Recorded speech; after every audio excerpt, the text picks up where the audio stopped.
Здраво на сите, добре дојдовте во најновата епизода на подкастот Јустинијан збори. Мојот име е Ѓорги, а со мене денеска повторно се моите драги колеги од Правниот факултет во Скопје. Мислам дека сега сме као оние стари добри времења, сите од различни градови се јавуваме или различни места. Ја дома, узло Струмичко, Тромбе ни се јавува од Битола, Донев од Штипи, Кате е единствената која ја оставивме викендов у Скопје. Како сме колеги, што правиме? Одлично. Технички не ја оставиме Кате у Скопје, таму си ода. Па ние бевме Како? таму, ние бевме у Скопје и оставивме Кате сама. Кога се враќаме у Скопје. Иначе Добро, Катето е добро, родом добро. од Бања Лука, ма ретко кој знае. Зашто вакви клевети, Димитар? Како што вие клевете? Ало ти имаш нешто против Бања Лука, Ката? Димитар? Ова е тоа подмукло егејско што искача од тебе? Какво подмукло? Егејско. Не сум егејец за да биде егејско. Не знам јас тоа.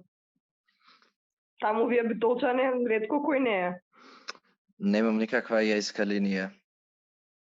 Не сум таков човек. Од тоа што знаеш. Секако, јас сум чист битолчанец. Нема Чисто нешто крв? бугарско Директно у тебе? од падините на баба. Чекај, Тромбе, нема нешто бугарско у тебе? Или лошо имам слушнат? Не. Ќе се отпишев самиот од себе си ако имаш нешто бугарско. Абе технички во сите нас има бугарско, пошто сме бугари со говорна мана, нели? Океј, ајде да продолжиме со епизодава. Мислам, ако го читате насловот, денеска имаме спремно интервју, ја и Зорана правевме со нашите колеги од политички студии, Делина и Данило. И зборевме за сите работи поврзани со студиите и се тоа типо разговаравме. Пред тоа секако пред да се префрлиме на разговорот со нив, Хатсит Култрон. Ајде, кој сака да почне со Хатсит? Мислам Тромбе има спремно. Само Хатсит, Тромбе нема Култрон. Јас имам Hotseat, ми е Blizzard Entertainment, фирма за ентертейнмент очигледно и за компјутерски игри. Тука ја клавам пошто се депикција на амерички крони капитализам. Што се случи? Се случи дека отфрлија отприлика 200 вработени девелопери на разни проекти, а нивниот газда има рекордни $200 милиони чиста заработка, а секој бркат луѓе во време на пандемија. Така да само сакав да подсетам што прават американците. И ја имам спремен хотсит. Турција искочи од Истанбулската конвенција. Турција што моментално е меѓу лидерите од светот по број на фемициди во годината. Да, баш го видов која Сабајлево малце. Мислам, дали очекувавме нешто поразлично од Ердоган? Иако, сепак, самото тоа што го видовме за никаде, ама не е ништо неочекувано, реално. Донев, имаш ти Хатсит? Јас и Катерина го имам истиот хатсит со тоа што можеби нели Истанбулската конвенција како такова е као важна у тај меѓународно правен систем и као ова е лош знак во развојот на меѓународното право. Апсолутно. Ја ќе ја ставам Камала Херис на Хатсит, пошто не знам дали пратите на 19 која беше у петокот, Белата куќа излезе соопштение дека им врачила отказ на 5 луѓе кои што работеле таму од администрацијата на Бајден, заради тоа што признале дека уминатото користеле марихуана. И не знам колку се сеќавате, ама Камала Херис некаде кога беше уште претендент за да победи на изборите, рече на подкаст, мислам на Breakfast Club, дека она сама пушела марихуана. И сега ја ставам на хатсит, дали ако овие на Бајден не им дадоа на стафери да работат за него поради тоа што користеле марихуана у минатото, дали сега Камала Херис треба да си поднесе оставка. И затоа мислам ферски е да ја ставиме на хатсит, бидејќи ели ако си иде по принципот тоа треба да си поднесе оставка. Ами ако веќе одеме со причини за оставки на Харис и на остали, мислам дека ово е најмало. Да, ама ги фаќа убаво колку се само хипокрити, као премногу е лошо. Не знам. Ме нервираат такви некои работи, поготоа кога стана збор за америчка политика, поготоа со демократија, ама тоа е. Култрон имате некој да ставиме? Култрон ми е Бајден, пошто после тој тешка повреда што ја доживеа, сепак не си го скрши колко.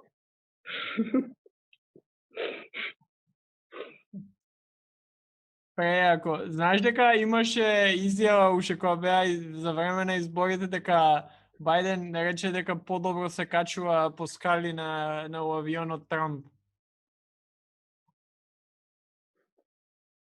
Па добро. Со оглед на тоа дека е сенилен, сигурно си мислеше за некоја физичка состојба од 1934. Кате, Донев, имате вие нешто? Искрено не. Нералава не ми е толку фина за да има некој на култура. Колективна апатија има. Баш, со времето. Може би на културон не имам некој за културон, да. Извини, Донев. Сите мадафакерки у Турција што моментално протестираат против напуштањето на Истанбулската конвенција. Fair enough.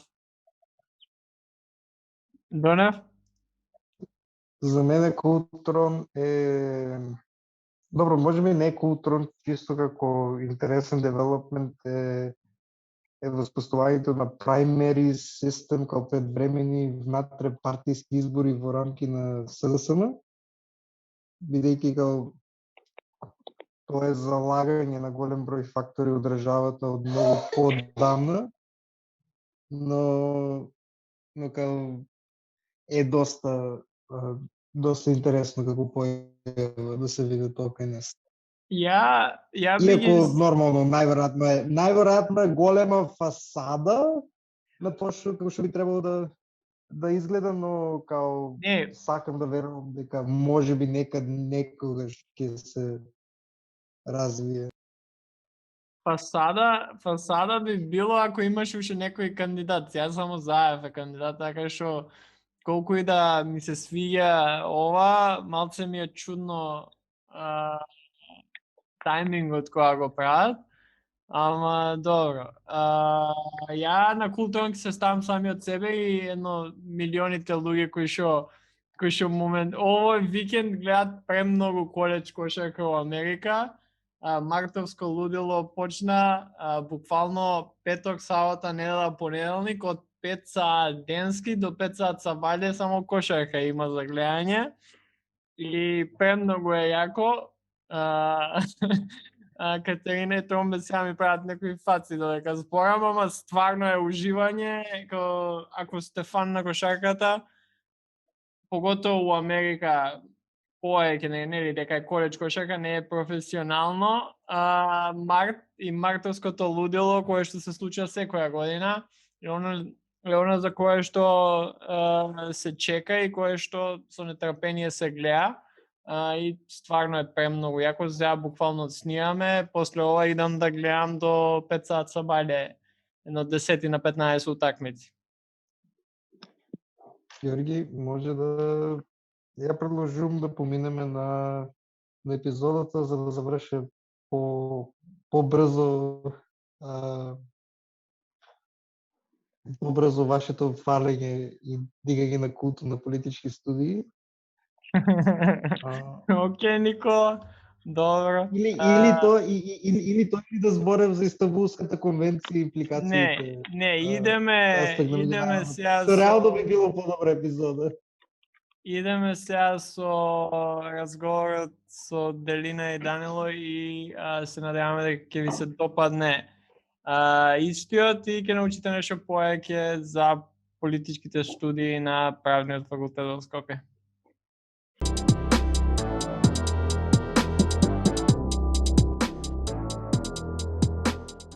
Здраво на сите, добро дојдовте назад во најновата епизода на подкастот Јустинијан збори. Као што може да видите од насловот на епизодата, денеска ќе разговараме за политичките студии на Правниот факултет во Скопје и со мене и Зорана. Денеска се двајца наши колеги, колега и колешка, од македонската и од англиската група на политички студии на Правниот факултет. Со нас се Делина Хајрадиновиќ и Данило Крстовски. Здраво колеги, како сме? Здраво, Георги, супер сме, расположени сме. Здраво, супер. Како сте вие? Домаќини? Мислам дека одлично. Морам да приметам дека имаме една родова еднаквост, што е доста интересно, пошто обично никогаш ја немаме, ама ето оваа епизода супер што ни се погоди така. Океј, Да не видиме намерно дваста. ова, ни за еднаквоста, ни за нееднаквоста у минатото, така што мислам дека океј, кога гледаме, ајде веќе кога ќе збориме за политички, мислам дека на политички баш и ја нема таа родова еднаквост до некаде, као повеќе, не знам зошто, ама повеќе женски сакаат да идат на политички, а машките се као у мањина, не знам на што се должи тоа, ама добро, еве, може и за тоа ќе поразговараме понатака. Ќе разговараме дефинитивно за многу теми, ќе се обидиме да покриеме и оние сега што не слушаат, што не се на нашите студии, да добијат некој подобар некоја перспектива за што се случува уствари на студиите. Ама ја би почнал од прашањето зошто сите четворица се запишавме на политички македонски, Делина и ја на англиски, и колку до сега студиите ни ги оправдуваат очекувањата. Делина, Данило, вие може да почнете, па после Зорана и ја ќе се надоврзам. Еве, јас си препуштам на колешката, нека почне слободно. Ти благодарам, Данила. Мислам дека прво како концепт многу ми се допаѓаше тоа што има политички науки на англиски, бидејќи не бев свесна дека имаме програми кои што ќе бидат со странска литература, што ќе може да ни овозможат можеби понатаму и во другите држави да можеме да го надоградуваме образованието. Со оглед на тоа дека мене лично многу пати ме интересирало филозофијата како предмет, сум сакала да читам дневни вести, да се информирам за работите, да учам за да знам какви ставови да имам лично јас. Од студиите имав некој очекување дека би било чисто онака како некоја книга за тоа како да бидеш политичар и да е тоа се некако компактно во неколку предмети, но на крај испадна дека имаме доста апстрактно учење за тоа како низ времињата било третирано водење на државата, какви лидери имало, доста историја. Мислам дека филозофија исто така, голем дел од филозофија се нашите студии. И зависно од тоа секако од кој како очекувал што да учи, тоа за некого е задоволително, за некого не. Мислам дека сите тие работи што без разлика во кое средно училиште сме оделе, одат на многу подетално ниво да се учат и тоа мислам дека лично за секој човек е многу корисно, многу те научува за некои основни работи што не си свесен дека си требал да ги знаеш, но ги научуваш сега и ете затоа што ние сменили англиската група, мислам дека исто така е многу големо надоградување на јазикот, има голема разлика за тоа како е да се учи на мајчин јазик, а како е да се учи на странски јазик, без разлика што англискиот сега за нас, вака младите, е јазик што го сметаме многу близок до нас, но кога се работи за полагање испити, за изразување, доаѓа до тој степен каде што треба да размислуваш на тој јазик и мислам дека ако некој се размислува да избере да учи на нашиот смер, може навистина многу да помогне во таа насока. Па, моите зачетоци, може да се каже, спрема во однос на политичката наука, во однос на мојата афекција, да кажеме, може љубов да искажеме, зашто не спрема политичката наука, можам слободно да кажам дека се јавува кон почетокот, можеби првото полугодие на трета година, средна.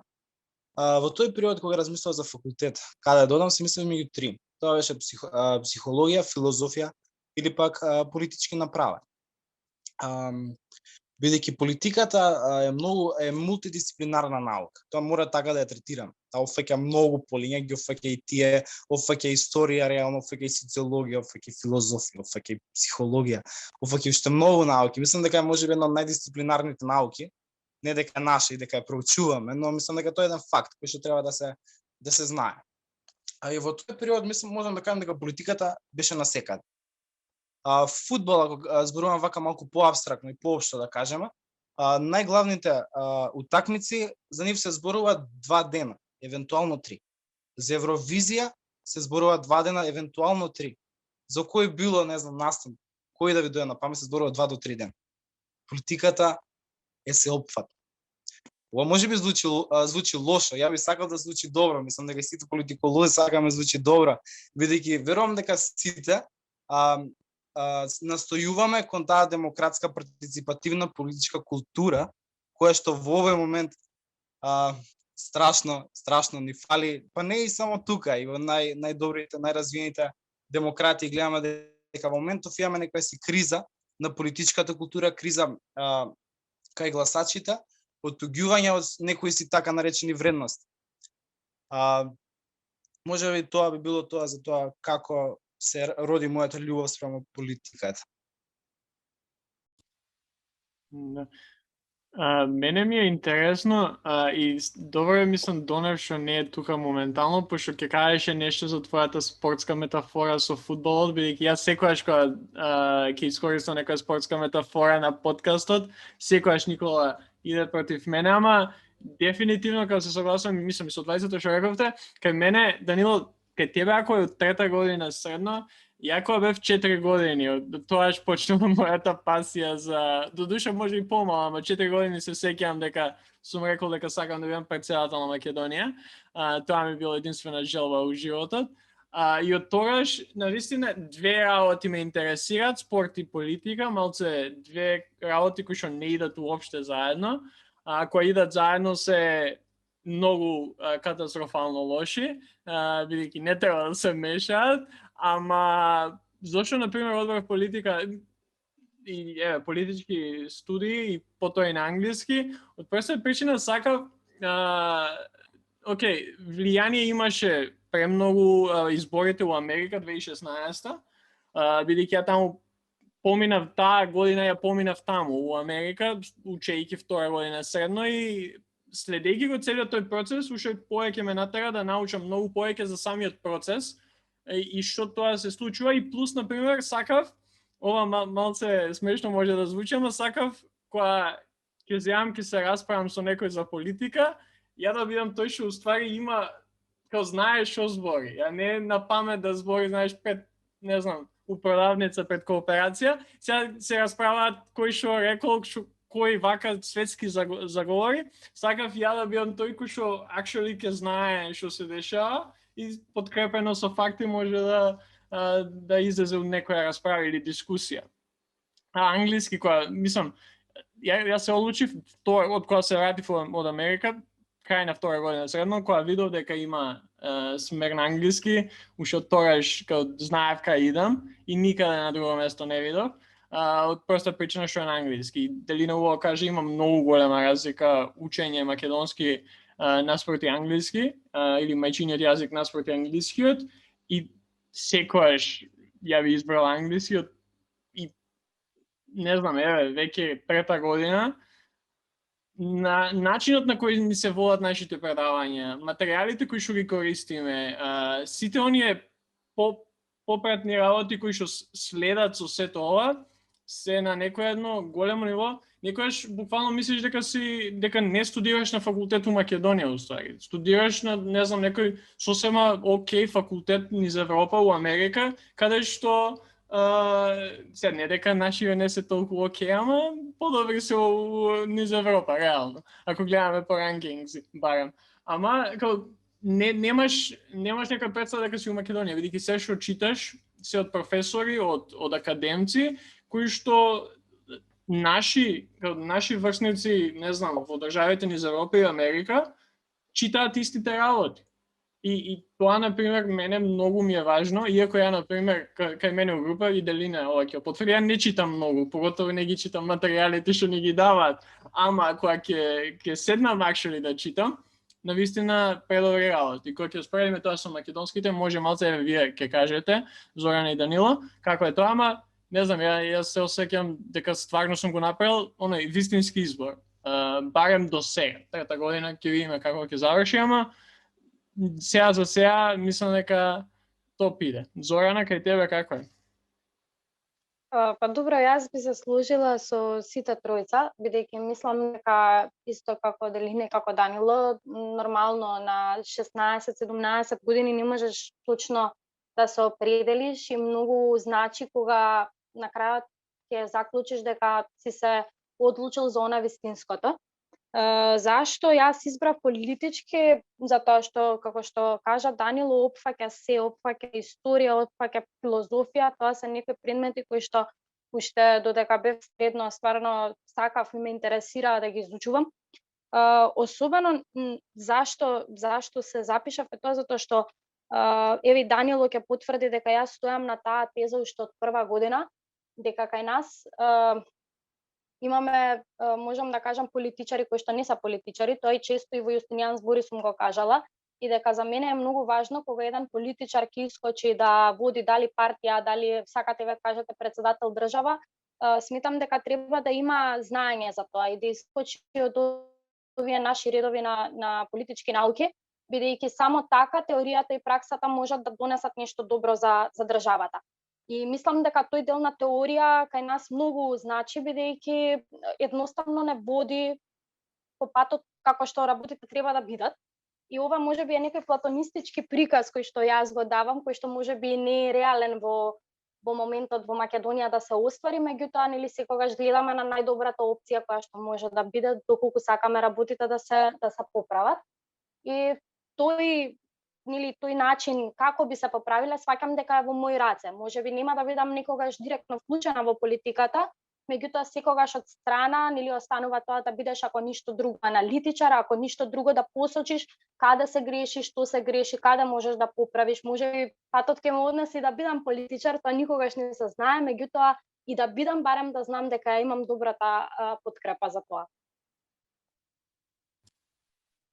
Апсолутно, и мислам дека колку ние не знам, студенти овие денови па и ние реално знаеме дека не студираме на најдобрите универзитети и факултети низ Европа, ама еве кај нас да се фокусираме на правните студии на правен факултет и еве ќе дам една мала анекдота од првото предавање, не знам дали се сеќа на ова, ама знам дека професорот Ненад Марковиќ, со кој имавме првото предавање, со него и со Иван, ни рече дека нешто парафразирам у стилот као супер ќе си поминете на студиите, поготоа дека се на англиски, поготоа дека ние ќе ви предаваме, и секако управо беше, ама рече дека као 90-80% супер ќе ви е.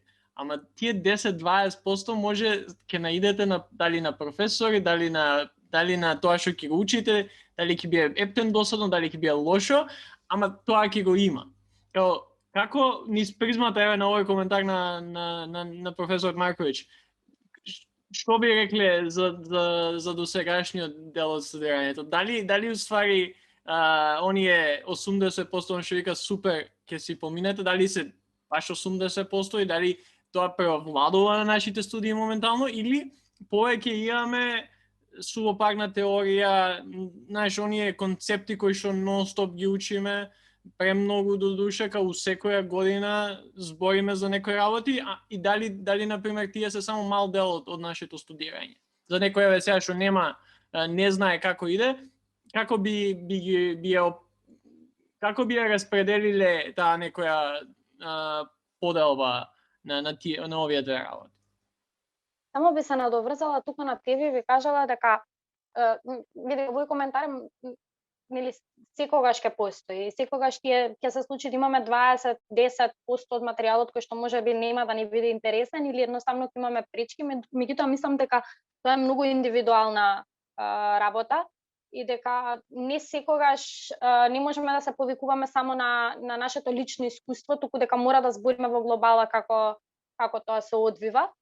Така да мислам дека и кога ќе ги даваме коментарите треба да размислуваме дека не зборуваме само индивидуално за нас, туку зборуваме општо за целата група, бидејќи не секогаш еден проблем нешто што ми представува мене проблем, истото би представувало проблеми за тебе.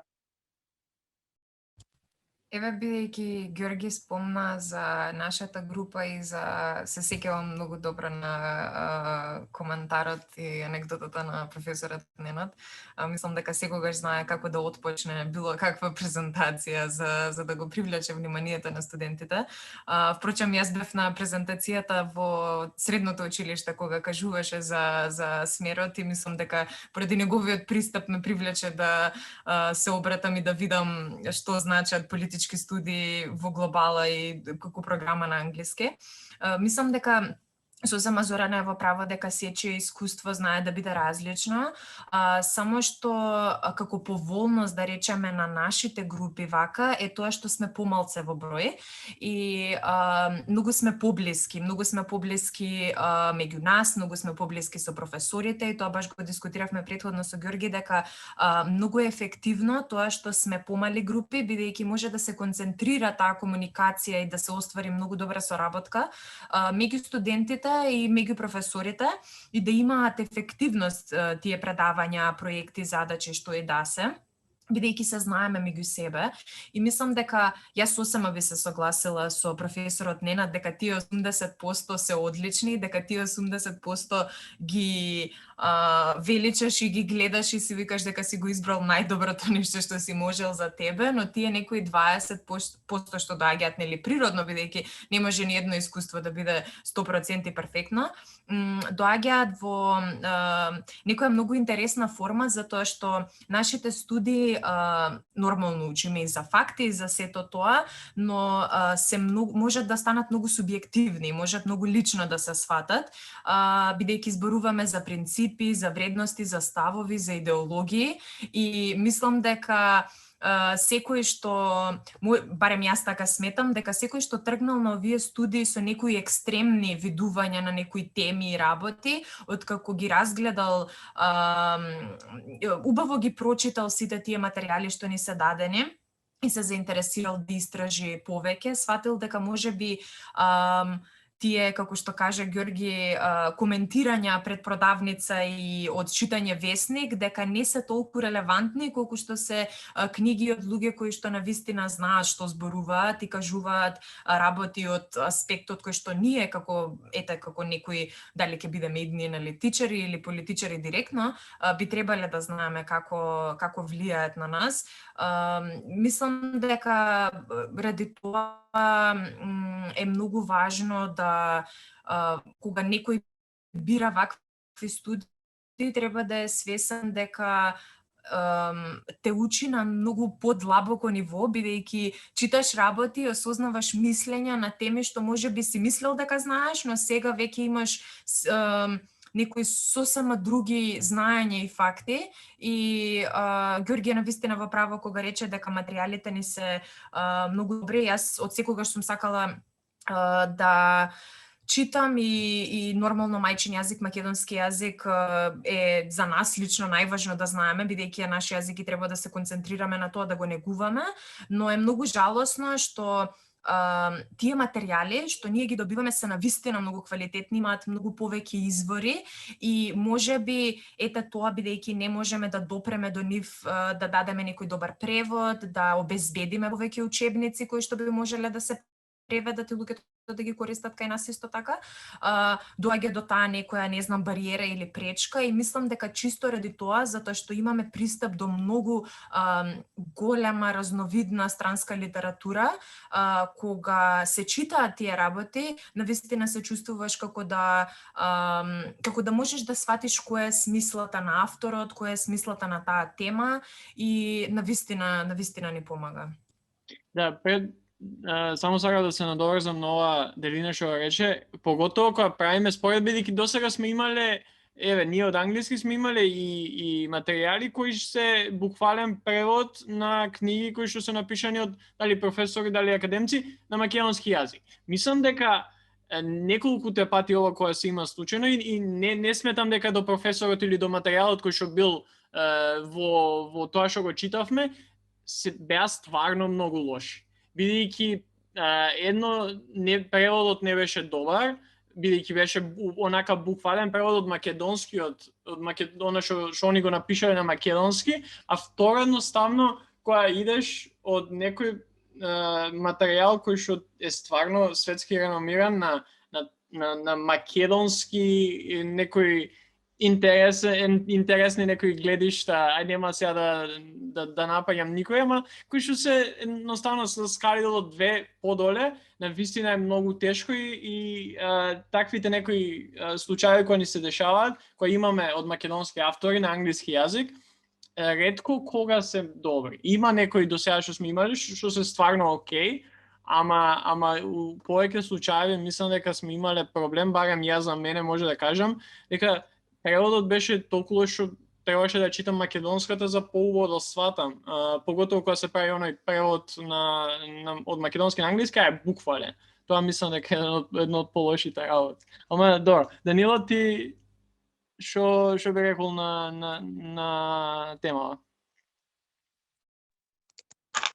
Па ја може би се дрзнал да коригирам професорот Марковиќ за тој сооднос 80-20 и би рекол дека идеален сооднос на еден добар политиколог треба да е 90-10, барем у аспект на предметите и студиската програма. Колку пати ви се случило да учите нешто што не е во материјалот, не е by the book, нели?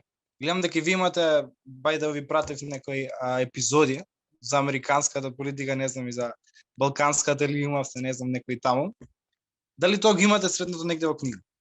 Тоа е чисто работено од ваш интерес, ваш ентузијазам и тоа е нешто што е многу важно за нашата политика. Добар политиколог мора да има знаење од светската сцена. Тоа мора да кажеме дека ние во нашите книги тоа го немаме, бидејќи како да се задржувате, како пишувате книга, се задржувате на некои поконкретни, така да кажеме, случувања. Инаку професорот Марковиќ уште на самиот првиот академски час кога беше, му ја запомнав една реченица која што е многу важна. Тоа беше дека прв печаток се остава само еднаш. Првиот печаток не се остава два пати, никогаш не одите на таа карта. Што се однесува до нашиот факултет, мислам дека сите пред да се пишеме на политички сме биле силно стереотипизирани, немој таму, не ти треба тоа политичар добар, нема работа. Нема работа. Нема и особено таа констатација која што е многу чисто фактографска, силна страна на секој граѓанин, тоа дека па кој е со завршено политиколошки смер од политичарја. За жал, да, управа се, за жал. Оно што ја би рекол е тоа што мислам дека има многу мистификација на нашиот факултет, има многу митологизирање, дали од аспект е дали е тоа тешко, дали е тоа непотребно, дали е тоа, не знам, како да кажам, сакам да алудирам на таа реченица дека некој ќе ве форсира влезете у парка. Дали ова ги имате слушното кога да пред да се пишете на политички? Секој пат кога ќе кажам дека на никого дека сум се запишала на политички, следната реченица му е аха, од која партија си? Така да, многу ми е јасно на што алудираш, веројатно на секој од нас тука не си има десено, да. За жал, ќе нагласам, за жал. Мислам дека таа мистификација на правниот факултет за некои тешки предмети, за некои си тешки професори, можам да кажам дека силно потекнува незаинтересирани студенти. Студенти кои сигурно ден пред како беше тоа записен рок, како и да е точно, се запишале направен без никаква идеја за правот, без никаква љубов спрема тоа што студираат. И само до тоа инхерентно по себе влече дека вас тоа ќе ви биде многу потешко. Можеби ќе ви изроди некоја си апатија спрема професорот, спрема колегите кои што се трудат и така натаму и така натаму. Во однос на факултетот, ние студираме на еден факултет кој што и ви ја препорачувам, by the way, од вас Коевтов имаше една емисија за правен факултет, стриктно за правен факултет, не знам дали имате гледано, ако ја немате гледано, кој било, не само вие, уште во овој момент после оваа дебата да отвори да се ја прогледа. Мислам дека во 4 дела на YouTube, по 10 минути, но е многу интересно. Вас Коевтов да цитирам, вика дека правниот факултет е впрочем Ватикано Италија. Значи, правниот факултет во Македонија е Ватикано Италија. Дава што ли не дава, председатели, министри, пратеници. И самиот факт дека првата техничка влада, впрочем, што е првата техничка влада? Наставно научен совет направен. Пола од техничките министри се наши стручњаци. И мислам дека тоа е поглед кој што на оние кои што не ја знаат тематиката, немаат интерес кон нова, немаат знаење за овој факултет, така лесно им се наметнува таа, како да кажам, фата моргана дека тоа ти мора да трчаш по партии, мора некој професор да те форцира за партија или пак такви слични работи. Се надевам дека со ова ќе согласите со мене. Да, мислам дека интересно и ова се што кажа може да да има контраефект и да некој да не слуша сега да каже па затоа не ни е било државата бидејќи правен факултет, од правен факултет се кадрите од кои што ни ја волат, ама мислам дека поголем, ја сме правеле муабет со Никола, поготово со Донев, проблемот кај нас ја што го гледаме, што уствари на правен факултет имаме премногу смерови кои што не се толку сродни колку што ние мислиме со правните студии. Например, каде на друго место ние имаме политички и правен заедно на ист факултет. Или па на тоа додај новинарски и на тоа додај односи со јавност. Мислам дека тоа е поголем проблем за кој што навистина треба да се зборува и еве, јас ако можам да кажам, оние 10-20% од професорот Ненад што ги кажа дека може ќе бидат лоши, може ќе бидат досадни, може нема да не интересира толку многу, се токму тоа некое влијание кој што правните студии го имаат на политички студии кај нас. Кај што мора ти да учиш за воведу правото, мора ти да нон-стоп да повтараш некои правни норми, правни закони, правни работи кои што реално, еве, после 3 години ја не сметам дека толку многу ми требале.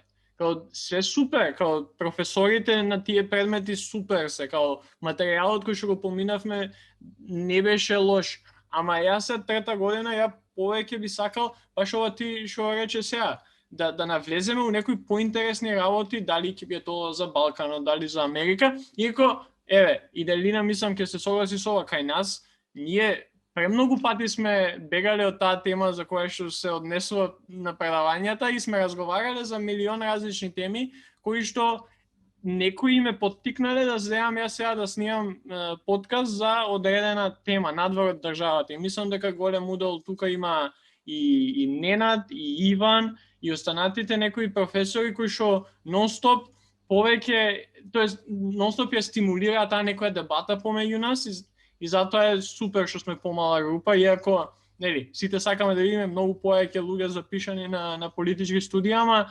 некојаш токму дека има помалку луѓе, има повеќе можност да разговараме за некои теми кои што не се у книгите, за кои што не се у силабусите, она што е предвидено за темата, туку да навлеземе и да, не знам, се сеќавам, и едно од хайлайтс мене, иако сега само што се деси, предходниот семестар, кај професорката Јулија, као буквално првиот час, као првиот дел од предавањето кај незе, ние разговаравме за што се случува во светот, а поврзано со international relations и diplomacy. Тоа на вистина е супер интересно и ќе видиш како јас секогаш повеќе нели терам на, не знам, South America или North America или Америка, Азис кај нас, кој што исто бил на подкастов, он за некои други теми делина и има своји интереси, сите која ќе у тој некој сат време која ќе ги кажеме тие некои наши интереси, нонстоп има нешто интересно кое што ќе дознаеш, кое што ќе се вклучиш во некоја дебата за кое што може еве не си планирал да се вклучиш баш тој ден, ама е стварно стимулирајќи. Мислам дека тука го гледам големиот плюс. Не знам како е кај вас на пример македонски, ама кај нас дефинитивно ваквите некои работи го прават факултетот многу поинтересен за уопште да биеме на него.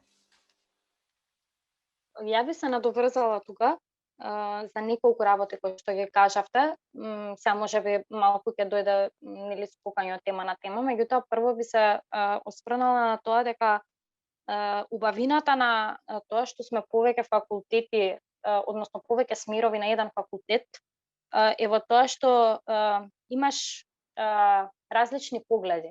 И можеш да одлучиш после тоа дали ти ќе гледаш нешто низ правна призма или ќе гледаш низ политичка призма.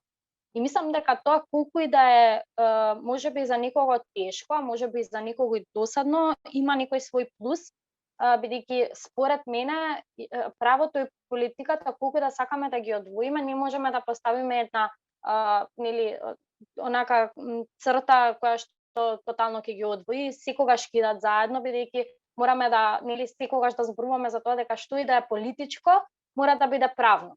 Ако сакаме да имаме демократска држава и добро владење.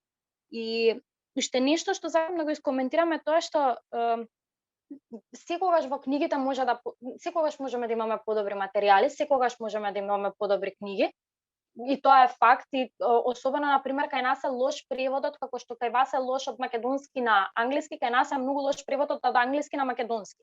И мислам дека тоа е стварно веќе онака ретно време да имаме малку по добра литература во тој однос, односно ако вие имате да не се преведуваат буквално работите и од македонски на англиски и од англиски на македонски, затоа што стварно и на испити сум ја имала таа ситуација кога со професорите се чудиме зашто е тоа всушност така преведено и така напишано. Меѓутоа колку и да се понекогаш можеби сувопарни книгите, сето тоа нели самото си доаѓа со обемноста на предметите, морам да го потенцирам истото што го потенциравте вие, дека толку се професорите се трудат да не стимулираат и да не поттикнат да дебатираме и да учиме работи кои што се надвор од книгите и едноставно се доаѓа како да кажам како супер склопка, бидејќи ја имате и книгата која што ќе ви даде можеби да кажам некои само предзнаења, а потоа вие имате тотално отворен хоризонт да истражувате на тие теми многу дополнително од тоа што го има во книгата. И како група, барем ние, исто како и вас, многу дебатираме и мислам дека општо тоа е плюс затоа што ова се први две генерации каде што сме останати толку малку студенти. Значи ние во нашата генерација започнавме само 20 студенти. И мислам дека колку ќе бидат помалку студенти, толку повеќе дебати и простор за разговор ќе има затоа што ќе биде дозволено да се слушне сечие мислење.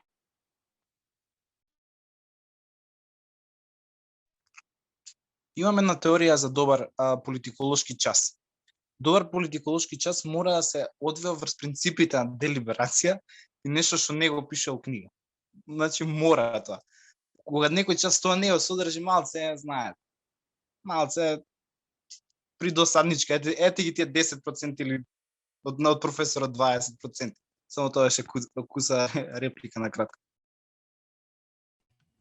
Мислам дека на сите многу им годи да слушнат нешто што не е од книгата и за ако сакаш да заинтересираш студенти, мислам дека почнуваш со нешто бомбастично што нема толку да биде очекувано. Ако веќе зборуваш и за системи, ако зборуваш за нешто што ќе биде многу теоретски, да знаеш како да го направиш тоа да звучи како тема на дебата, бидејќи сметам дека нашите студии се најважни ради тоа што ние учиме како да бидеме добри оратори, како да знаеме да дебатираме, и мислам дека на тоа според мене дури можеби повеќе би требало да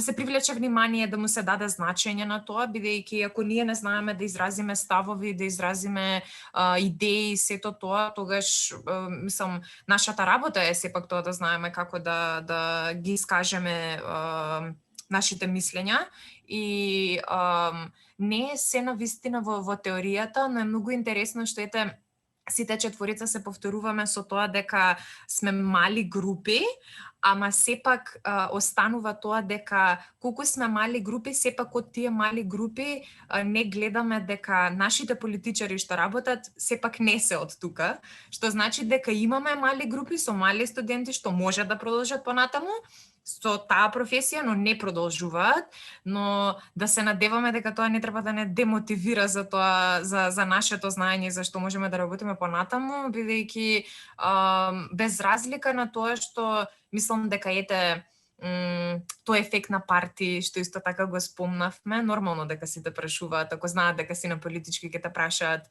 во која партија си или дали ќе оформиш партија, исто така доста често прашање, дали после студиите планираш ти да оформиш партија или нешто слично.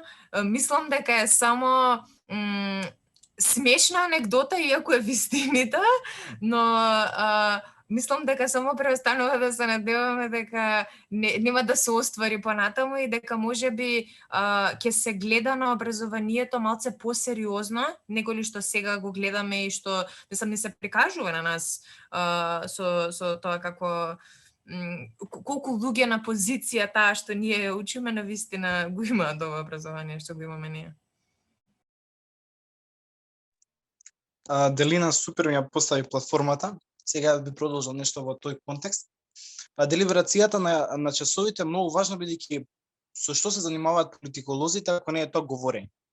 Ако не е тоа добра реторика, добар фундус на зборови, елоквентност и дикција.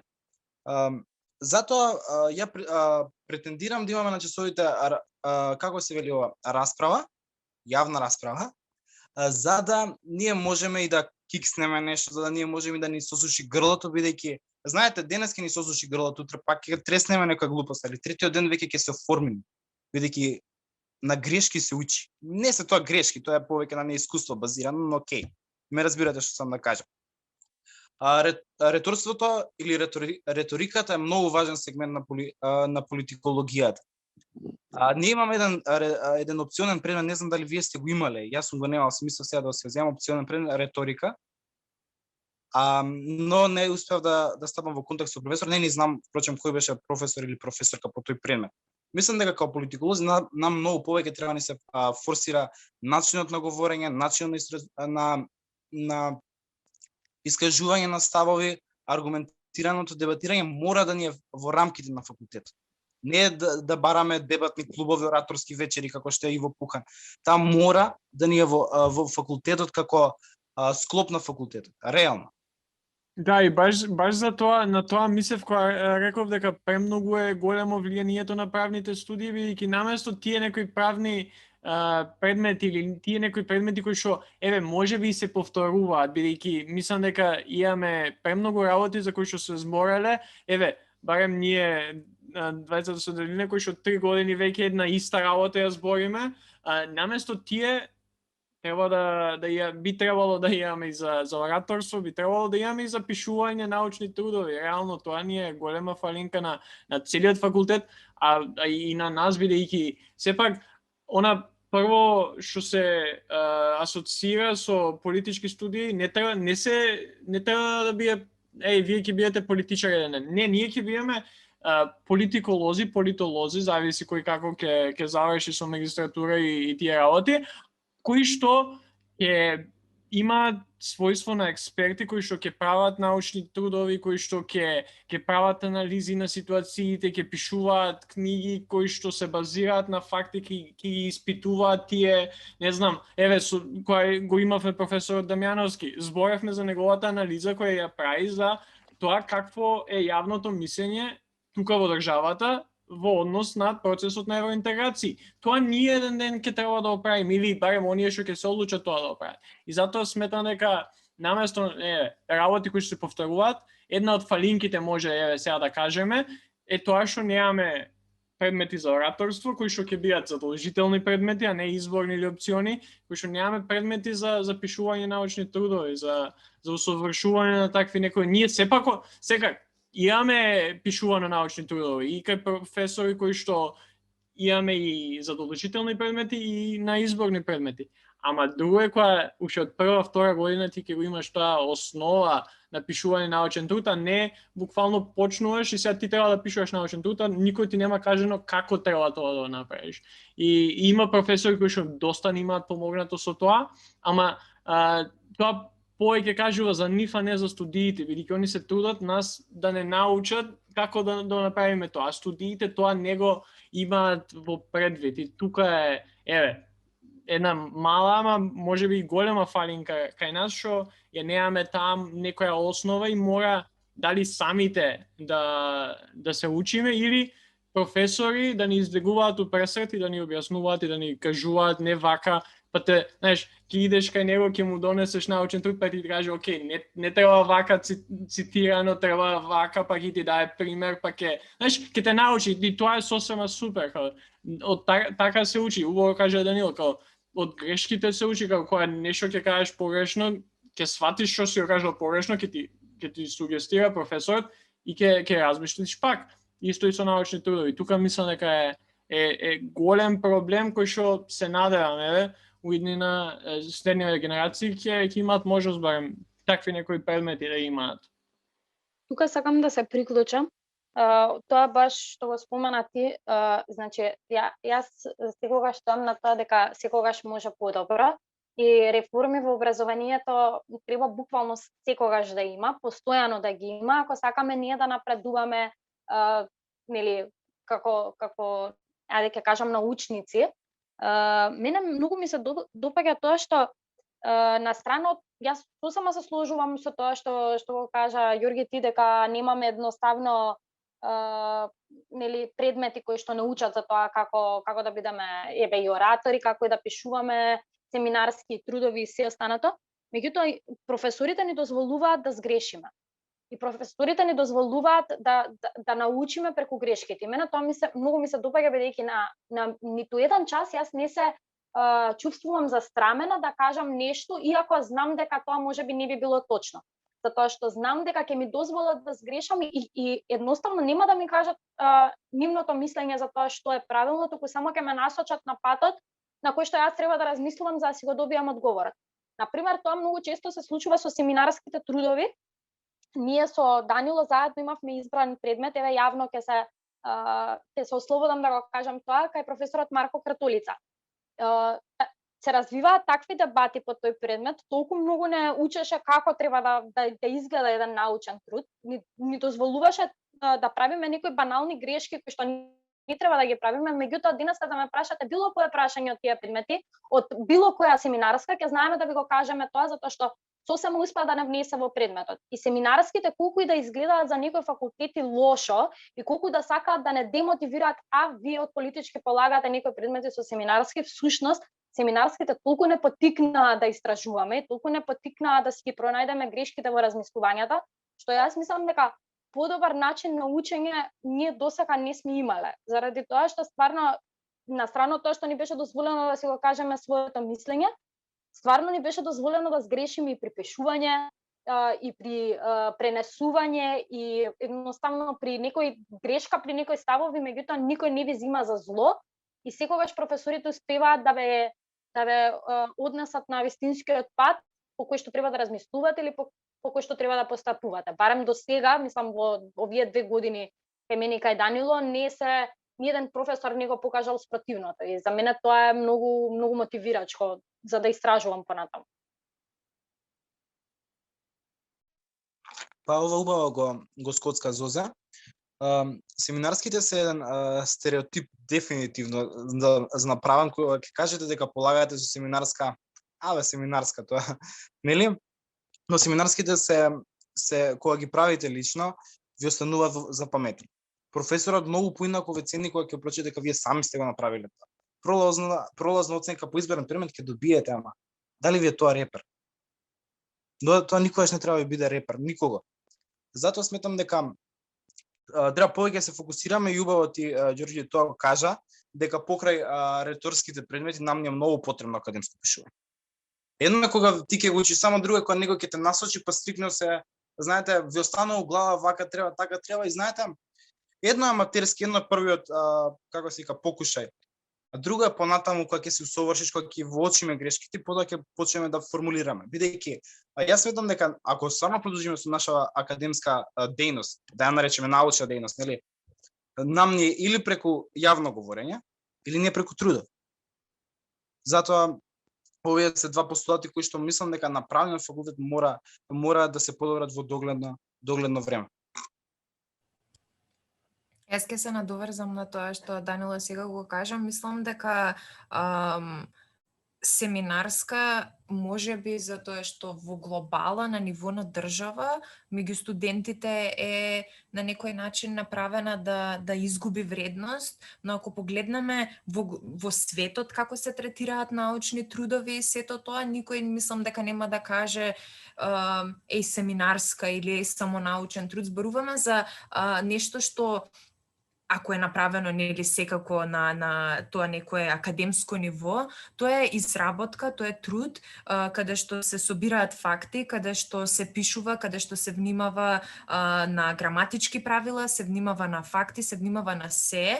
И јас во прва година правев прво нешто што личеше, да речеме, на научен труд, кај професорот Ненат, и знам дека референците ги имав измешано толку многу и ме застана и ми рече чекај, сега ќе пробам да ти објаснам како оди со референци на академски начин, и немав идеја на вистина и мислам дека до ден денеска кога пишувам труд се чувствувам онака во паника да ги проверам 10 пати референците дали се во ред ставени, дали е сето тоа како што треба, дали изгледа академски, и тоа е чисто затоа што знаеш дека понатаму тоа ти станува рутина и тоа е начинот на кој што треба да изгледаат тие трудови е тоа, и можеби еве од другите факултети, што исто сметам дека е многу лошо да се споредуваат, да речеме, природни науки со нашите социјални науки, бидејќи навистина ние сме на толку различни полиња,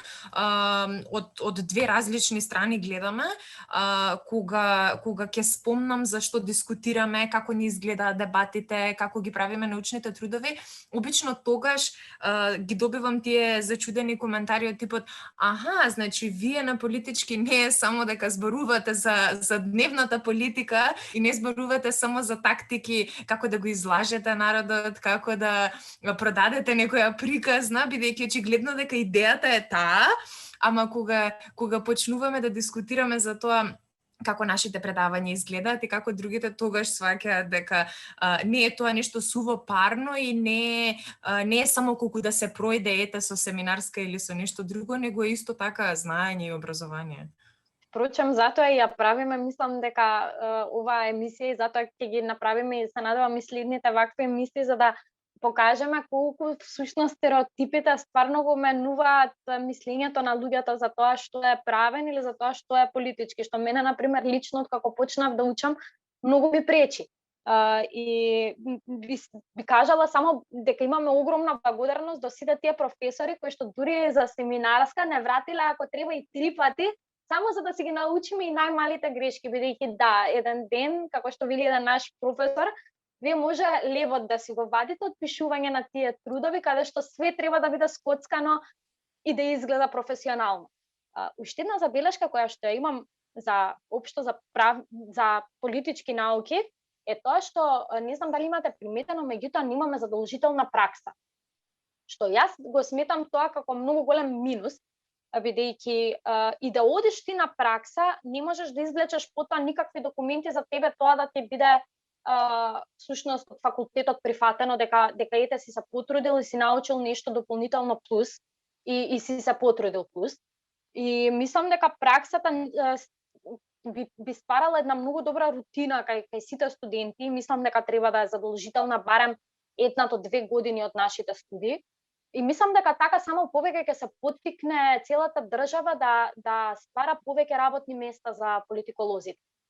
Да не мора да биде веќе таа приказна што ќе работиш после тоа ако не отидеш у партија. Па направете пракса да имаме задолжителна, ќе се отворат повеќе места за работа, ќе се отвори повеќе начини за учење, ќе имаме што да работиме, а не како што вери и самата Делина дека ќе биде ај сега ќе дојдете ќе на манипулирате. Дозволете ни, дајте ни места каде може да работиме, не мора се тоа да биде за природни науки, отварање на места за пракси, ќе видите уствари колку ние можеме да смениме некои работи во општеството. Да, премногу точно што кажа, поготово од проста причина што ние уствари немаме, или ние може и имаме, ама која исто како што се случува и кога луѓе мислат што ние правиме уопште на политички студии, исто станува збор ако ги праша се кај што мислиш дека пракса би изгледало за нас. И не знам, ја баш сакам кога збориме за пракса да размислуваме кај би иделе на пракса. Кај нас реално има премалку невладени организации, мислам, невладени организации како репер, не се иако треба да има институции кои што требало да имаме на пракса, ама да земеме невладени, има премалку кои што стварно работат онака како што треба, кога гледаме од поглед на политички студии, на аналитичарско размислување или анализи, или тоа ги нема. И тоа ми е малце, знам дека не знам со кој го имав, наверојатно со Иван или Ненад професорите, кои што буквално они кои биле професори, они го имаат оформено сами организација, мислам Институтот за демократија кој што и денеска работи, они имале пред 20 години на пример тоа го направиле, уште работи, уште функционира независно од нив и со нив или без нив. Не битно, ама тие како студенти го почнале. Ја тука на пример гледам кога збориме за пракса, да, задолжително треба да биде, ама сега која нема. Мислам дека и самите студенти некоја сме си криви, дека премногу размислуваме и сме као, окей, треба да има пракса, зошто нема, некако дефетистички гледаме на целиот тој случај, отколку, окей, дај ние да си направиме сами наша своја пракса. Дај ние да си оформиме организација или нешто што ќе биде нешто интересно, кој што може да работиме, тоа што го учиме. Подкастов, тие типичен пример, причина зашто, например, јас сакав да направиме подкастов, кој што by the way пробав да направам уште пред 2 години, ама не успеа, бидејќи беше многу лош почетокот. Од проста причина што сакав нешто повеќе да направам од тоа што го студирам. И, например, се ние разговараме за работи, сега, ова не верувам дека некоја телевизија ќе не викне за политички студии да збориме, ама сме правиле епизоди кај што разговараме, не знам, за Балканот и како се сеќам втората епизода, мислам, ни беше за корона и како авторитативните режими функционираат за време на корона или такви некои анализи кои што реално ние можеби немаме преголемо искуство, ама пак го учиме тоа и може да се дрзнеме да направиме некоја анализа, па макар таа била и премногу лоша. И мислам дека кога збориме за пракса, доста е важно, да, нема места кај што би можеле да одиме на пракса, не е задолжителна, ама што ние као студенти можеме да направиме за тоа и да не чекаме некој нас да ни отвори место, бидејќи реално ние ќе завршиме за година, 2-3, нема да идеме на пракса, едноставно нема да се случи до крајот на нашето образование, ама што ние као единки може самите да направиме за да подобриме тоа.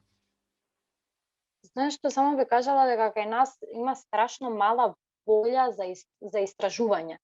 Затоа што повторно ќе се навратам на тоа што го спомена Делина, дека за нас многу често се вели онаа народната мотаат празна слама. Значи, буквално, всушност, ние сме тие кои што треба да истражуваме и да поттикнуваме некои нови мислења.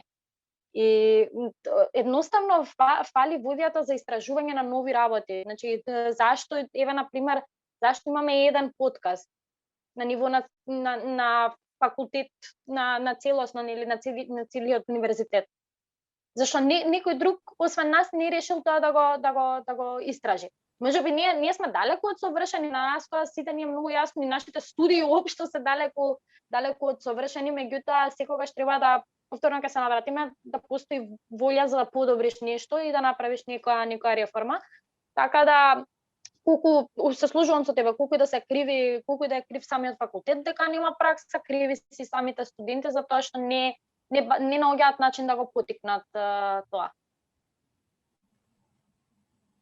Мислам дека ова беше на Ѓорги начин како да пичне идеја за тоа ние да станеме да направиме некоја организација или нешто така, попреку некои скриени пораки дека не се трудиме доволно сакаше, ама и двајцата сосема сте во право, само што мислам дека од каде доаѓа таа немотивација од студентите да не покранат некоја акција е затоа што прво верувам дека вие што сте одговорни за подкастот знаете колку многу работа, колку многу време и труд треба да се вложи во формирање на нешто такво и мислам дека таа помош која што треба кога се прават вакви проекти, дали е тоа финансиска, дали е тоа просто од типот дека треба некој да те упати за тоа како да направиш, како да формираш нешто, бидејќи ние можеме да имаме идеја, но кога тоа е во пракса е многу поразлично и ти треба секогаш совет, бараш совет кога сакаш, не знам, мал бизнис да направиш, и вака ќе биде и тоа исто на некој начин, бидејќи сепак работиш на некаков проект, работиш на некоја идеја. Мислам дека што факултетот би можел да направи е да има таква некоја пракса што би била низ институциите или па наши индивидуални пракси кои што би биле поддржани од факултетите, за да можеме да се чувствуваме мотивирано да почнеме нешто, бидејќи мислам дека прво многу студенти не се информирани за вакви проекти, за вакви некои други активности што би вклучувале, бидејќи просто знаат дека на таа некоја официјална страна на факултетот немаме такво нешто, немаме пракса, немаме радио, телевизија, што и да е, што е нешто наше, студентско, него се ограничени можностите или ограничено е до тоа до каде факултетот ефектира на работите и до каде сме ние, и потоа се останува на нас. Јас знам дека јас многу би сакала да имаме сите можност и сите да можам да ги видам во таа некоја средина каде што работиме, каде што не е само, како што рече Зорана, не знам, да продаваме магла или што и да е, него да биде нешто конкретно, бидејќи пред се учиме секакви работи, не е дека сме дојдени на дискусии, не е дека нашите испити се напиши само нешто и отиде, не е тоа мислење, ние не изразуваме наше мислење, ние сумираме многу работи и мислам дека многу би било убаво да можеме исто така да имаме така некоја мотивација чисто од професорите да останеме и на факултетот, на некои катедри, да работиме на тоа, да ги бидејќи студенти кои што се вредни, кои што сакаат повеќе, сметам дека би можеле да направат и да придонесат многу повеќе за факултетот ако видат дека некој ги гледа како потенцијално добар кадар. Бидејќи вака ако многу е жалосно, но младите многу лесно се демотивираат и ќе си речат па што и ако се потрудам, кога нема да имам ништо повеќе, тоа е тоа и останува чисто така.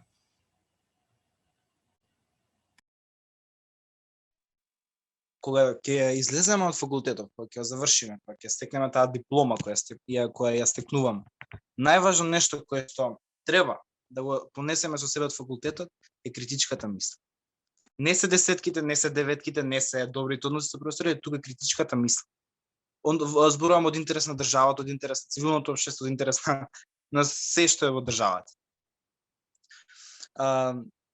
Затоа сметам дека студентите се најголема сила во една држава.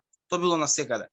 И ви имате студентски демонстрации 89-та, мислам, кога се рушат веќе тие источно европски системи, знаете дека тоа можеби не започна директно со нив, но тие се многу вмешани во падовите на тие страшни комунистички режими, нели? Не е сепак тоа Југославија, но тоа се едни покрути комунистички режими. кога имате вие студентаријат, како сојуз на студенти со критичка мисла, ништо во државата не може да го сопре тоа. Нити академици со интересни ставови, нити професори, доктори со либерални сваќања, ниту ништо. Тоа треба ни нас важно. Овој подкаст што е тука, може би е дел, може би е зачеток на некое си просветителство на студентите на УКИМ, а може би ќе се претворите у Fox News, не знам. Но сепак, за сега вака ми се добра. Продолжете вака и тоа би било тоа. Нема Fox News, немојте. Ја би сакала, ама не. Реално, као подкастов е едноставно место кај што сакаме.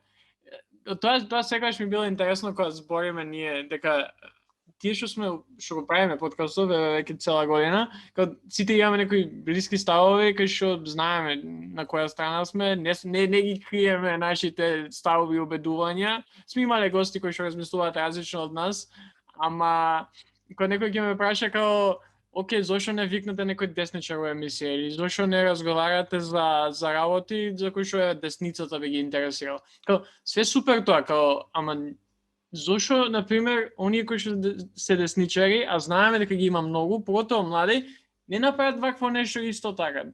Ние сакаме да служиме за место кај што некој ќе види нашиот пример, ќе го зема, нормално се нема да се вика Јустинијан збори 2 или нешто така, ама ќе земе пример од нас и ќе иде ќе направи тоа и ќе зборува за работи за кои што нив ги интересира. И тоа секогаш ми било интересно и као нема ние да викнеме и сега да збориме за тоа колку Трамп е супер.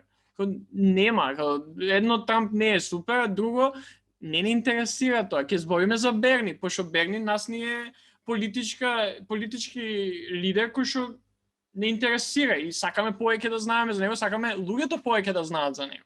И од тука, и тоа треба, не знам, кај нас младиве го земаат ова како, или гледаат на нас, или на било кои други различни организации или иницијативи како некако пример, туку како нешто, ако не се согласуваш со него или со нив, го земаат како личен напад врз нив. Како ние, ова ќе го кажем, може смешно ако не знаете, од која ставивме првата епизода, у која што секако разговаравме за Берни Сандерс и разговаравме за американските избори, бидејќи тоа нас не интересира, као у рокот 3-4 дена излегоа напади од страна на други студенти од правен факултет дека ние сакаме да шириме комунизам направен у Македонија и за тоа го користиме некое студентско движење. Човек не сака, мислам, супер би било да може да воспоставиме социјализам или она што Берни го сака. Ама реално тоа ние не сакаме да направиме. Ние сакаме да имаме, знаеш, тој пример кој што ако не знам, студенти не знаат како да направат, еве го примерот, земете, зборете за било што, не мора да биде саат време, може да биде 15 минути, зборете, пишувајте за работи кои што ви интересираат, бидејќи само така може да се усовршите и само така, уствари, луѓето ќе знаат вие што мислите.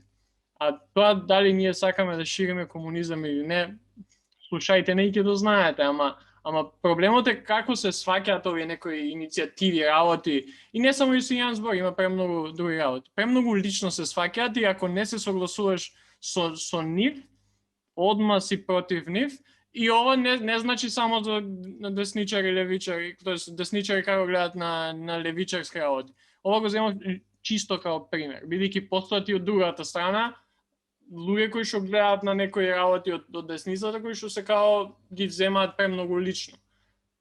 Едноставно гледај го тоа како пример, ако сакаш да им се спротиставиш на некој начин, аргументативно, земи го примерот и ранувате. Позитивата вие што сте подигнале ниво на политичка култура и политичка свест кај ти.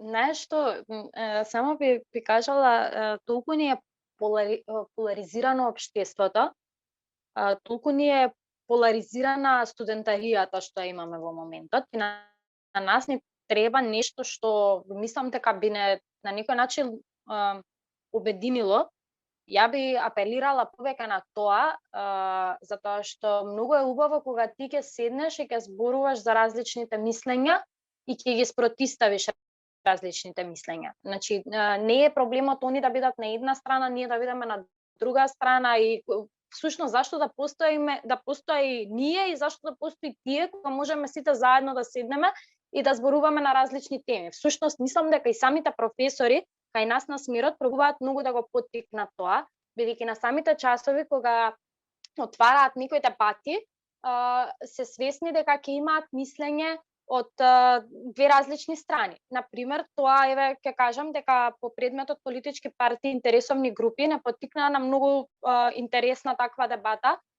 Всушност професорите знаат дека ние ќе имаме како група две подгрупи кои што ќе имаат сосема различно мислење, меѓутоа на крајот се сведе на сето тоа да седнеме заедно на час, да си ги кажеме ставовите колку да се тие различни, меѓутоа да седнеме да се сослушаме. И мислам дека тоа многу недостасува во нашето општество, тие различни идеи, тие различни концепти да се сослушаат и едноставно толку е секоја пора во општеството исполитизирана на најлош можен начин, што ваквите убави работи кои што може да искочат од тоа, едноставно сите ги забораваме. И секогаш одиме на постоиме ние, постојат тие, постојат професори што спаѓаат на ние и постојат професори што спаѓаат на тие и едноставно тоа не ни дозволува да ја видиме убавината на различното.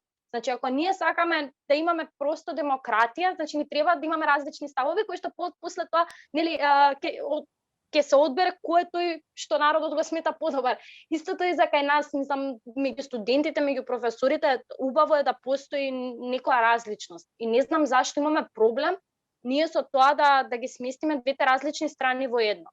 И не, ја би била најсрекна да видам уште една копија на Јустинијан збори, меѓутоа мислам дека уште посупер би било доколку сите место да коментираат на постови или место да не ругаат по други, не знам, страни, би ни рекле дечки, ај чекај, слушнете, да направиме заедно дебата и па ај заедно си ги кажеме спротиставените ставови, ајде да видиме да дебатираме малце без да се обвинуваме и без да бидете вие и ние да бидеме ние. Така да мислам дека тоа ни е многу голема грешка општо и на сите студенти и општо на народот, затоа што така гледа на работите.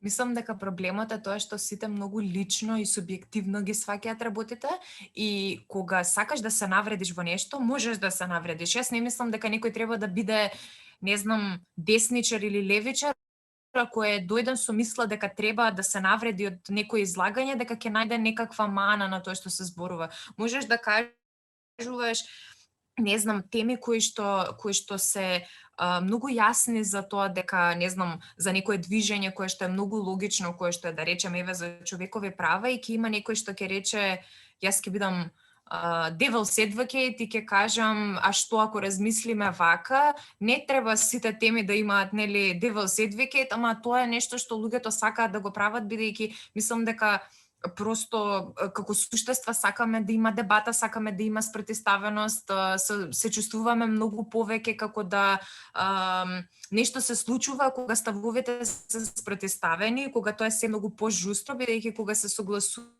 кога премногу, да речеме, се согласуваме, доаѓа како премногу мирна дискусија, без никакви бранови, без никакви осцилации. И мислам дека како студенти, ако веќе работиме на тоа, ако сме далеку од тие определби на идеологии, што и да е, навистина можеме да работиме заедно и да не конкретизираме на теми на кои што знаеме дека емоции ќе бидат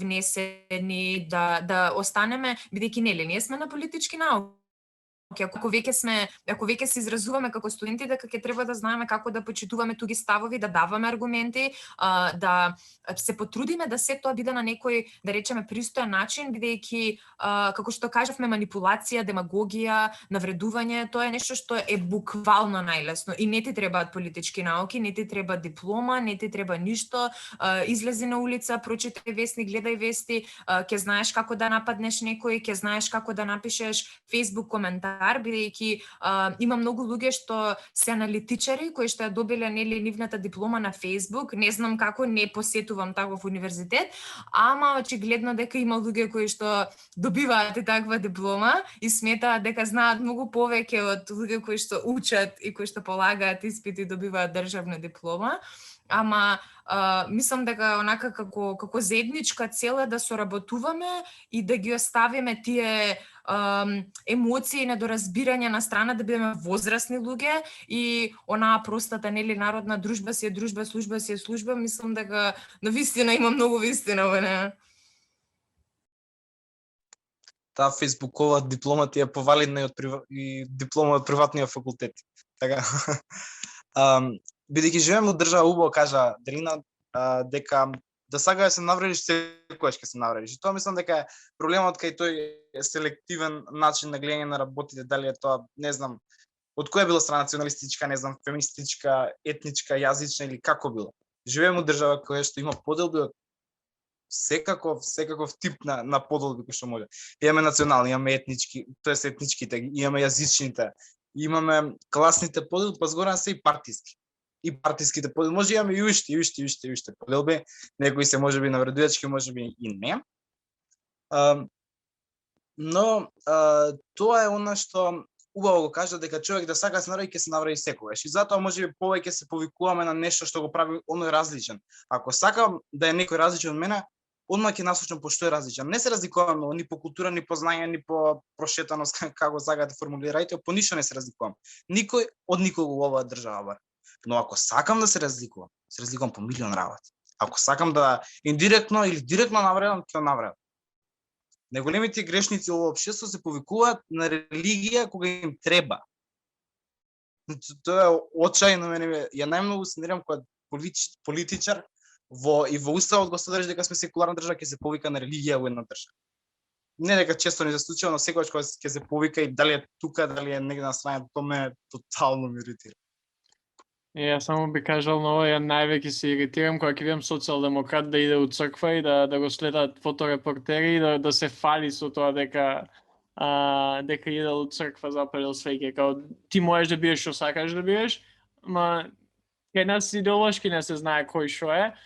И само баш ми смешно ми е, лично имав прашање на испит, не знам, мислам дека беше политички партии интересни групи, кај што професорот ме праша, ај кажи ми и ти сега идеологиите на партиите у Македонија.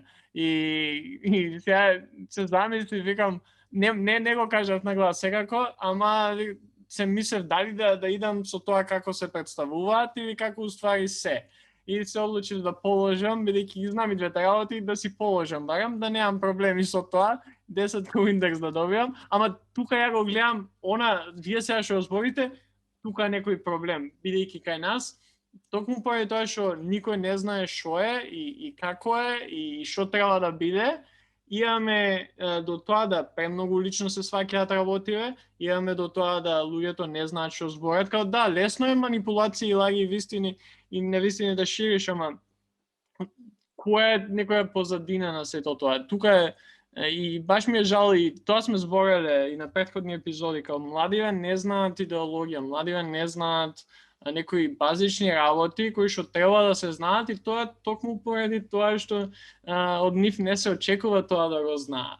Бидејќи, ние ќе завршиме сега, ние може, четворица може и да биеме, верувам дека има многу повеќе како нас на факултетов, ама има луѓе на факултетот кои што идат на факултет за да идат у партија после тоа и да продолжат да си прават политичка кариера. Мислам дека се може нема професори, ама тоа е легитимно. Тоа мислам желба Легитимно е, сето тоа е легитимно и као и ја може сум член и ќе бидам член на политичка партија. Ама проблемот е тоа што why behind it. Као ти може да идеш на факултет, јас сега ние сме на факултет да се образуваме, да знаеме што се политички процеси, да знаеме идеологии, да знаеме 1.300.000 работи, ама некој и после тоа ние може слободно да идеме у партија и да работиме као било што, као портпароли може да работиме или као аналитичари за политички партии. Ама некои идат на факултетов и има, мислам, луѓе кои што излегле од факултетов и сега се на политичката и на секоја сцена у државата, кај што дошле на факултет само да добијат тоа звање политиколог или да добијат тоа звање правник или да добијат тоа звање не знам што од правен факултет и после тоа си влегуваат у партија. Не научиле нешто, не бидејќи тоа не им било главната причина. Тие уште додека студираат се дел од партија или се качуваат на тие некои скали у партија. Тука е исто голем проблем. Тука, извини што ќе те прекинам, само би го кажала ова, дека такви студенти факт е дека секогаш ќе постојат, меѓутоа треба да направиме за тие да постојат помалку. Како ќе постојат такви студенти помалку, доколку имаме професори кои што мотивираат стварно да го учиш тоа на кое што си се запишал. Мислам дека политичките науки, барем кај нас на факултет, моментално стојат супер со такви професори кои што стварно ќе те мотивираат да го научиш тоа на кое што си се запишал и нема да остане нели се само колку да си земам диплома. Меѓутоа еве ќе видиме и понатаму со ова едно мини истражување кое што ќе го направиме, дали и другите смерови имаат такви професори кои што ќе те натераат да навистина да го учиш тоа на кое што си се запишал, бидејќи мислам дека ако сакаме добро образование и ако сакаме да идеме напред на тоа скалило, стварно ни требаат професори кои што ќе знаат да ги мотивираат своите студенти. Ти никогаш нема да можеш сите да ги натераш да учат и какви книги да имаме. Значи, најдобрата литература на светот да ја имаме, се е џабе ако ние немаме професори кои што ќе не мотивираат. Повторно ќе кажам, за среќа сите четворица тука ќе се согласиме дека најголемиот дел од професорите на политички науки на вистина успеале да не мотивирале да го зборуваме ова сега, не мотивирале да ги начнеме сите теми кои што ги начнавме, не мотивирале едноставно да седнеме и колку нешто во книгата и да ни личи сувопарно и досадно додека го читаме, да се сеќаваме на нешто што сме го дебатирале на час. Едноставно не мотивирале кога ќе седнеме на кафе ние повторно да збориме за политика и повторно да збориме за часовите. Така да мислам дека тоа е проблемот општо кај сите професори, што не секој знае да ги мотивира студентите, затоа постојат толку студенти кои што сакаат само да си ја земат дипломата и да фатат џаде од факултетот. Така да за на ова поле мислам дека треба да сме многу среќни, бидејќи стварно на политички науки имаме многу професори кои што ќе не натераат и да го размислуваме пред сето ова, да го стручиме сето ова и едноставно да пробаме да бидеме најдобро понатаму што можеме и ние да бидеме тие кои што ќе предложат некои реформи во образованието. Ова што вие го кажавте, ја барам така се нарекувам, тотално го разорува светот на компетенциите. Ја така барам си го именувам, знаете што е свет на компетенции, каде што се гледа нешто според научниот опус, според квалитетот. Тоа во овие моменти на демократија, како сака да кажете, тоа е силно разорено од партиската држава. Ние, иако званично не сме еднопартиски систем, сепак државата, односно партијата е многу вмешана во тој свет на компетенции и гледаме дека многу имаме влезност на навистина неквалитетни, имаме министри со страшно добри факултети завршено, министри кај што на министерства кои што тотално не припаѓаат, пратеници со приватни факултети и така натаму и така натаму.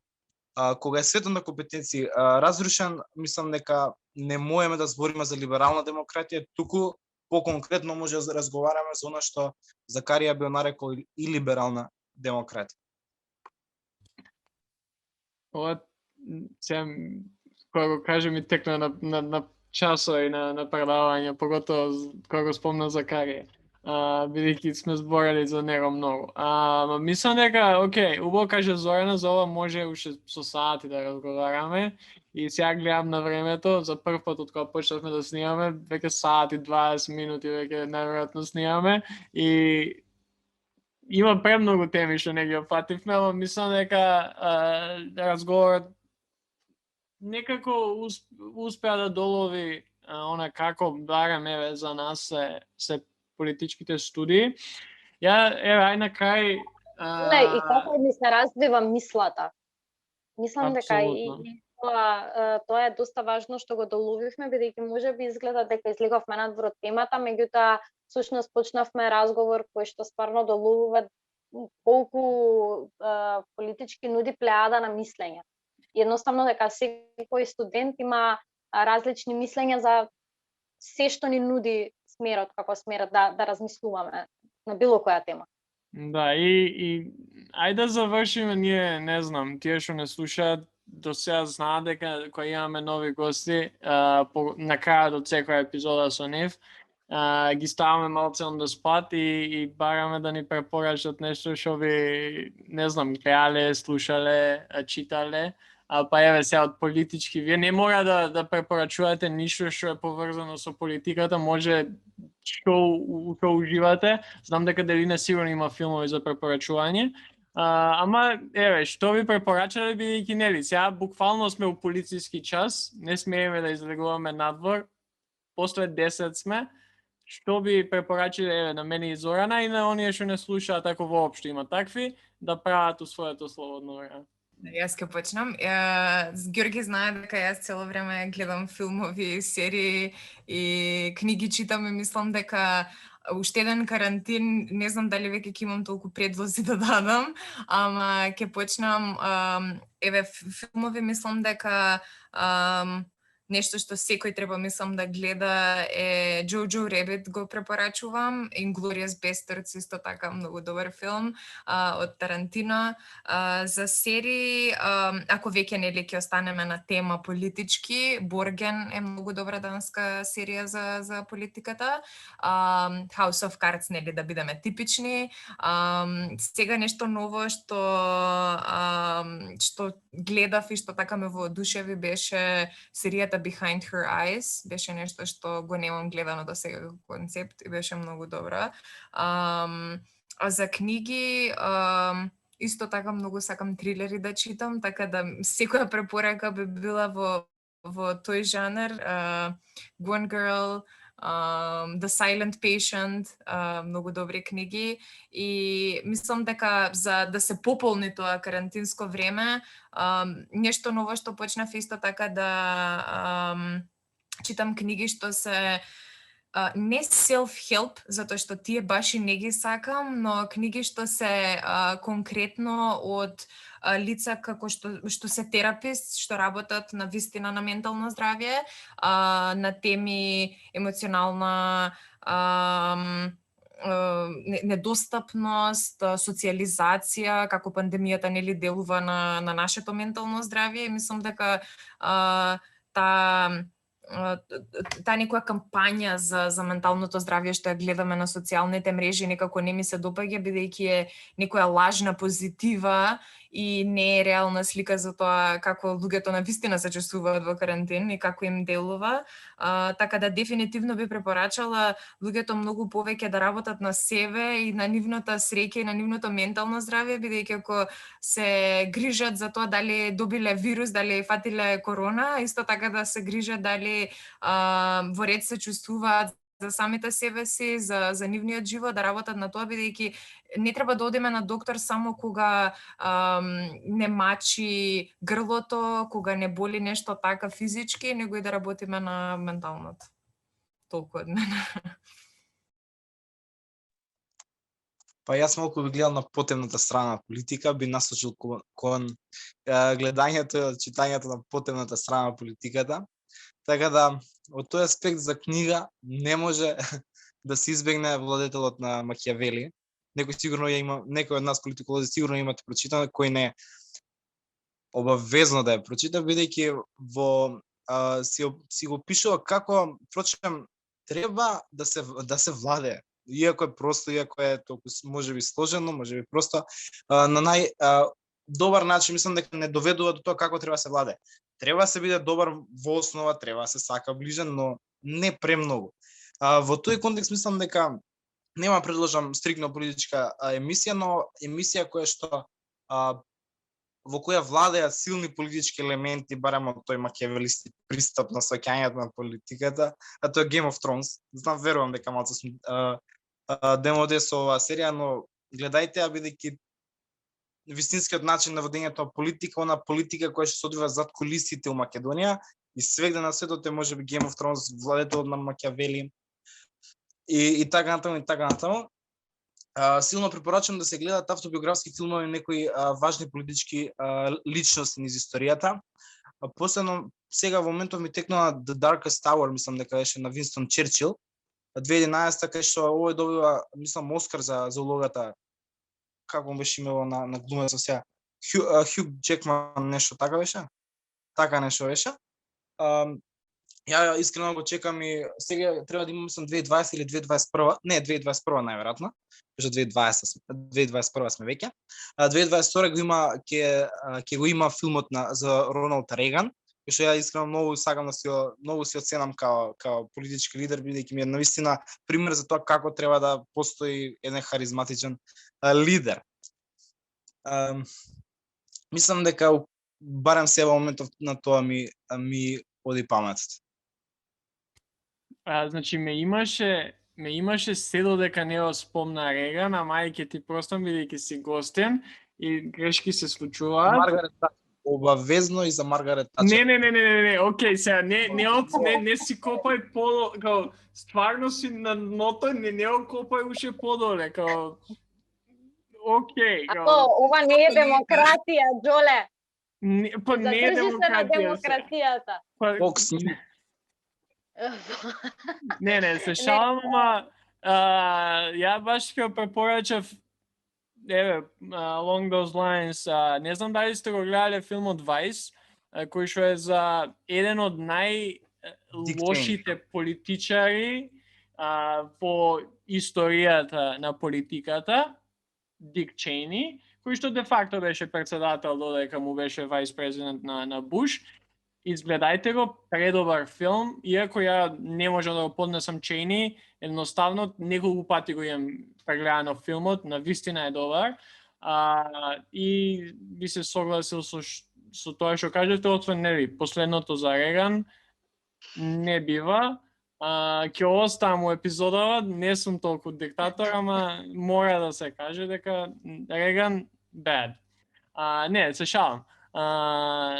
Фала ви стварно за гостувањето, мислам уште не знам колку, може уште со сати да разговараме и уште неколку епизоди да направиме на ова, ама мислам дека таман може овде да завршиме, спомнавме многу работи, дававме многу онака food for thought за оние што и Делина и Данило натаму ќе ни гостуваат и за некои поспецифични теми. Да. Бидејќи мислам дека стварно има многу теми интересни кои што ги начна и кои што многу ги интересираат. Така да стварно ве очекуваме повторно да ни гостувате и да отвориме уште многу вакви слични теми кои што можеби уште повеќе ве интересираат надвор од факултетот. И Фала ви на вас за поканата пред се и за дискусијата. Мислам дека стварно развивме многу повеќе од што очекувавме. Очигледно дека се покажа на кој смер сме и секако и за поконкретни теми мислам дека без разлика колку што останавме на тоа, останавме на факултетот, на нашиот смер, на нашите студии, имаме доста некои наши теми за кои што сакаме да зборуваме, така да во иднината може и тоа. Благодарам на покана и од мене. Мило ми е што сум тука. Малку се чувствувам како да сум очи во очи со ѓаволот, односно канцеларијата на Fox News, ама окей си е добро. Фала што не ме цензурирате или може утре ќе ме цензурирате, не знам. Не се чувствувам. Ја едитирам. Ама окей. Ви благодарам. Ја едитирам подкастов, така што сега тоа што го кажа може и нема да излезе, а и тоа што ја што го зборам може нема да излезе, така што ќе мора да изслушаш до крај епизодата. или само на крај да пуштиш да видиш дали сум го ставил. Не, се шалам, као интересни ми се овие некои работи, баш убаво да поразговараме. Ја ќе додадов само на ова што зборевте вие, за следниот пат кога ќе ни гостувате, да имате направено, сигурно може и сте направиле, колку сте од Макијавели принцот, као принципите негови, колку имате у себе, и за тоа да збориме, пошто мислам дека ако зборевме колку само misconceptions има за нашиве студии, за тоа што студираме, за тоа што ќе бидеме после тоа, има премногу misconceptions и за Макијавели и неговите пишувања, така што, еве, домашна задача за сите нас, па може и за тоа да направиме следна некоја епизода у некое време после ова. Фала ви уште еднаш. Фала ви на тие што, ако уопште има такви, не слушале до крај. И со нас се слушаме следната епизода у среда, а со Делина и Данило се надеваме, еве, Во најбрз рок. Да, у најбрз рок, па може и уживо да снимаме наскоро. Така што поздрав и се слушаме. Поздрав, се гледаме наскоро. Чао, чао.